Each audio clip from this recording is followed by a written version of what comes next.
24-hour business plan. Welcome to the 24-hour business plan podcast channel.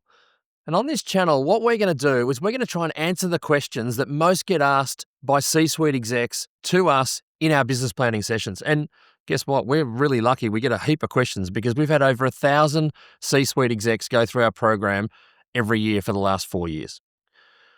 Now, one of the first questions we always get asked about when we first get an inquiry is, well, should we even be doing a business plan? You know, is business planning important?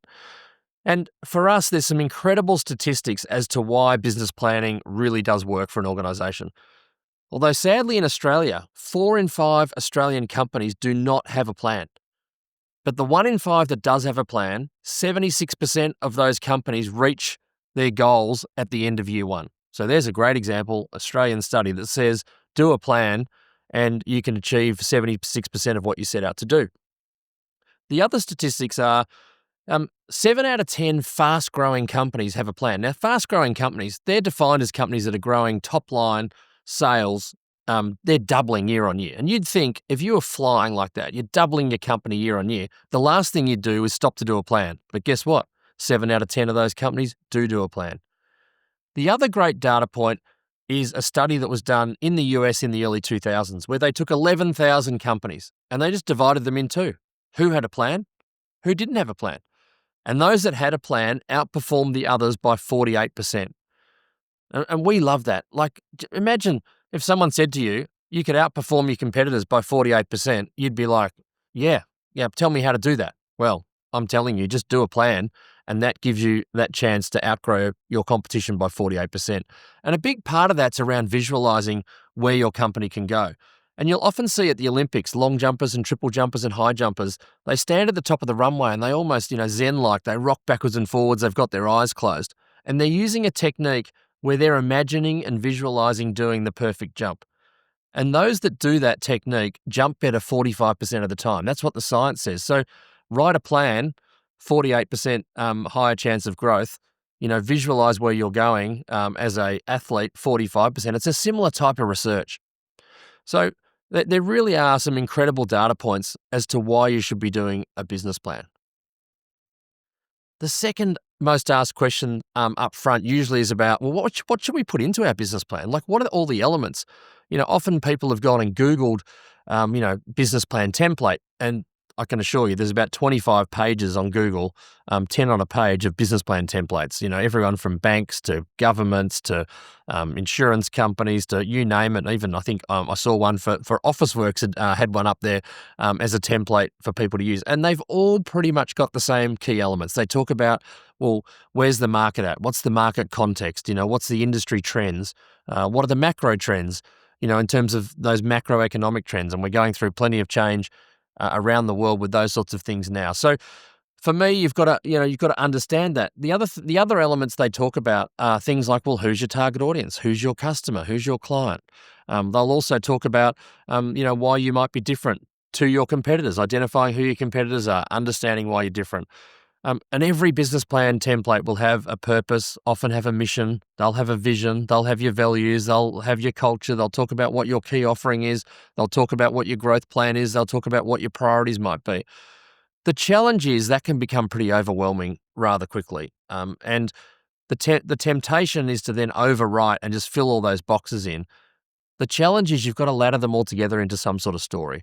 And storytelling your strategy can be a really easy way to get that across not only to your executive team, but to the whole organization so they can understand and simply storytell that strategy. One of the things as part of those elements, people always say, we probably should get out there and do some sort of SWOT analysis. And controversially, I tend to say I think SWOT analysis are a bit of a waste of time. I mean, SWOT analysis is strengths, weaknesses, opportunities, and threats. And it really is about analysing what your strengths are, what your weaknesses might be, what your opportunities for your business are, and what your threats might be. Now, I think there's some more meaningful ways throughout a business planning and strategic planning cycle that you can get to the answers that better help your strategic plan down the track. The strengths, I just talked about differentiators a minute ago. And those differentiators, I think, are more important to understand than necessarily what your strengths might be. Opportunities often come out of those macro analysis in terms of looking at the economy and where that might be going. So, look, I'm not saying don't do it, but I'm saying I think there's more when you're trying to get quite concise with your business planning. SWOT analysis may not be the holy grail that some people think it is. The other question I get asked about what elements should go into a plan by the C-suite execs is around which elements do those templates not have in there. And the number one thing we talk about that isn't in there is strategic partners. Many companies rely on a strategic partner to succeed. It could be a tech partner, it could be a logistics partner, it could be some sort of partnership or arrangement that's been done with government or another business where you both are in it together to succeed. So that's something you really should be thinking about as part of your business planning cycle is what strategic partners are critical to your success? And are there any single supplier risks? Are you reliant on one person or one company that if that arrangement fell over, that could be detrimental to your business?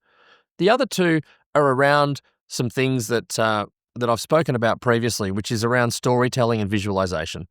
The visualization, often I saw my daughter when she was studying year 12 having a lot of highlighter pens all over the top of, her pages so that when she was in the exam, she could close her eyes and remember what those various parts are. And business planning is a bit similar to that.